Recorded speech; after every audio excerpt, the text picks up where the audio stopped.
본격적인 토크를 좀 이어가 볼 텐데요. 혁수 앵커, 이번 주 주제가 뭔가요? 네, 지난주 한미 관세 협상이 극적으로 타결됐다는 소식이 전해졌죠. 그 결과 미국은 한국에 부과하기로 한 상호 관세가 25%에서 15%로 낮춰졌는데요. 이 과정에서 일명 마스가 프로젝트가 핵심적인 역할을 했다는 후문입니다.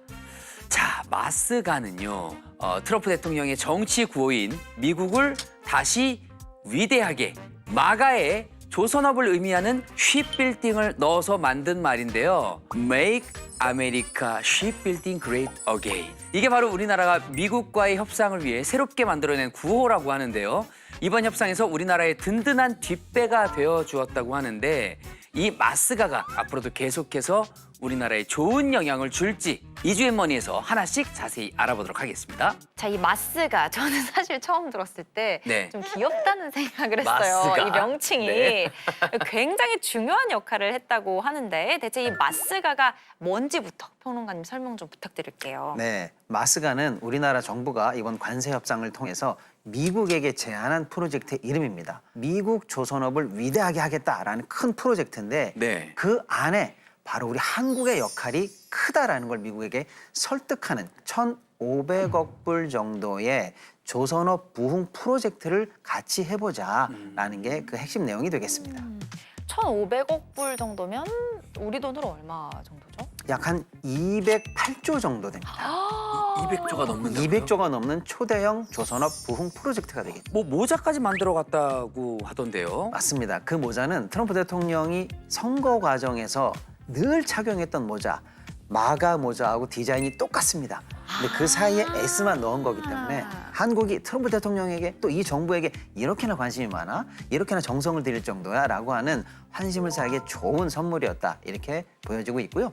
모자를 동대문에서 빠른 시일 내에 제작해서 특송으로 미국까지 나르는 것도 거의 첩보 작전을 방불케했다라는 후문이 들려오고 있습니다. 아, 동대문 산이었네요. 품질은 엄청 좋겠네요. 네. 오리지널 버전보다 더 좋을 수도 있을 것 같습니다. 근데 만약에 마스가 이 패키지가 없었다면 관세 협상이 잘 안 됐을까요, 교수님?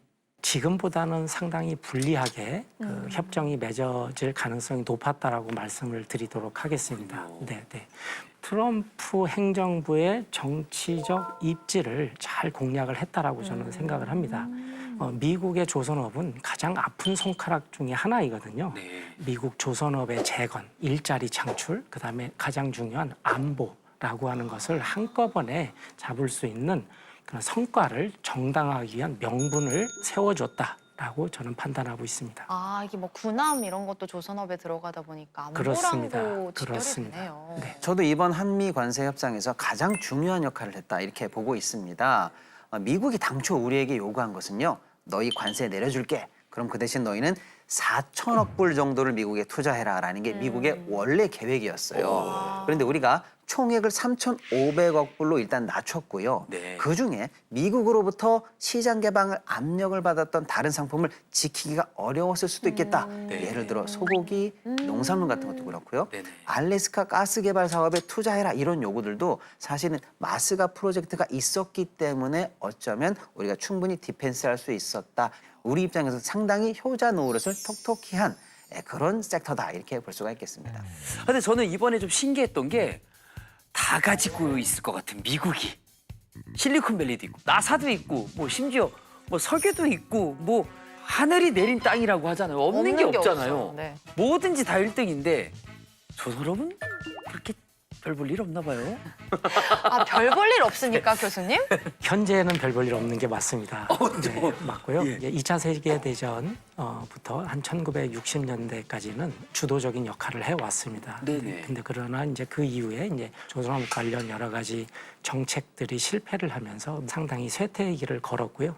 미국은 현재 전체 시장 규모의 전 세계 물량의 0.13% 정도로 알려져 있습니다. 중국이 한 45%, 그다음에 한국이 대략 한 30%, 일본이 한 15% 정도 점유하고 있는데 반해서 자존심 많이 상하겠네요. 미국 입장에서는. 아, 그래서 아픈 손가락이라고 아까 표현을 하셨군요. 근데 방금 교수님 중국이 45%, 한국이 30% 정도라고.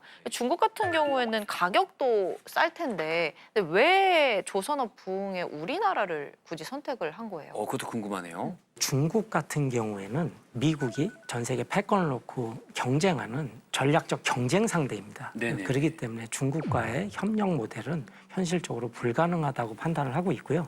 일본 같은 경우는 이제 한국이 만드는 배는 맞춤복이라고 예를 들자면 일본이 만드는 배는 기성복이다. 근데 맞춤 테일러라고 해주시니까 딱 이해가 됐어요. 그렇죠. 네. 역사적으로도 거북선 제작했잖아요. 네네. 근데 일본은 그때 당시에도 뭔가 이렇게 보급화된 그렇죠. 런 배였다면 수많은 똑같은 배. 근데 우리나라는 정말 지형과 정말 물살과 이 모든 걸 고려해서 그때부터였네요. 그 적수와 이런 걸 모든 걸 고려해서 거북선을 만들었었잖아요. 네, 맞습니다. 그래서 이제 현재 한국의 조선업의 강점에 대해서만 조금만 더 설명을 드리자면요. 네네.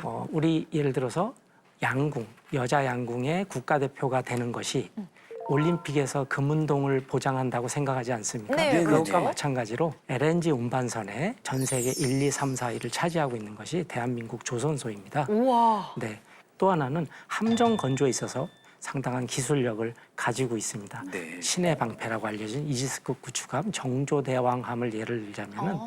1번 함에는 대략 한 3년 정도 공기가 소요됐고요. 2번 함에는 2년 정도 공기가 소요됐거든요. 네네. 근데 실제로 미국 같은 경우에 최소 6년 이상, 그다음에 비용도 몇 배 이상 더 비싼 걸로 알려져 있습니다. 네. 3배가 더 걸리네요. 네. 그러니까 우리나라가 빨리 잘 만드는 건 확실하군요. 그리고 쌉니다. 게다가 싸기까지. 네, 그런데 물론 이번 협상이 잘했다는 평가도 많지만 이제 뭐 총 규모로 봤을 때는 3,500억 정도, 조선업에만 1,500억 달러. 그러니까 우리나라 경제 규모에 좀 무리가 있는 거 아니냐 이런 우려도 있습니다.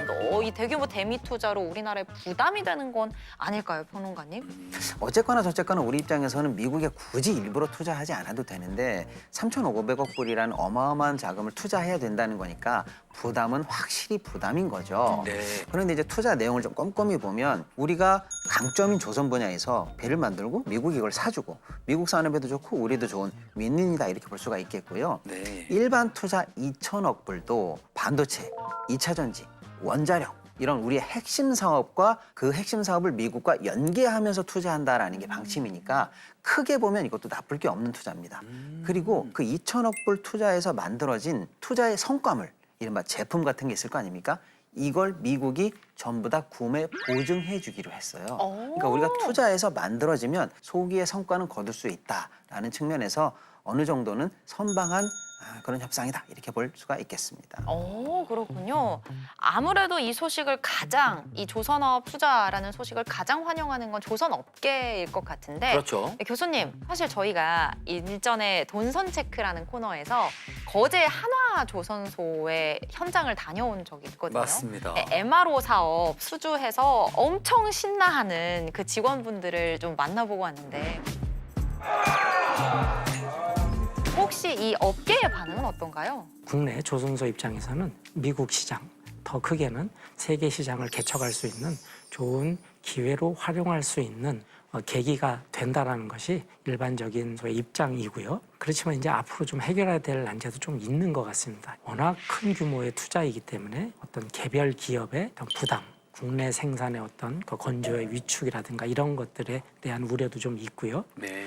한국의 기술 전수, 인력 양성을 미국에 지원하면서도 일단 기술 보호를 하는 것이 굉장히 중요하다고 생각을 합니다. 저희의 기술을 맞습니다. 그래서 지적 재산권 이런 것들을 어떻게 잘 관리할 수 있을 것인지, 그다음에 기술 유출을 방지할 수 있는 어떤 시스템 또는 법적인 부분을 갖다 먼저 손보는 것이 굉장히 중요하다고 생각을 하고 있고요. 다 뺏겨가면 안 되니까요. 그렇습니다. 네. 그렇습니다. 네. 하지만 진짜 중요한 건 그 다음이잖아요.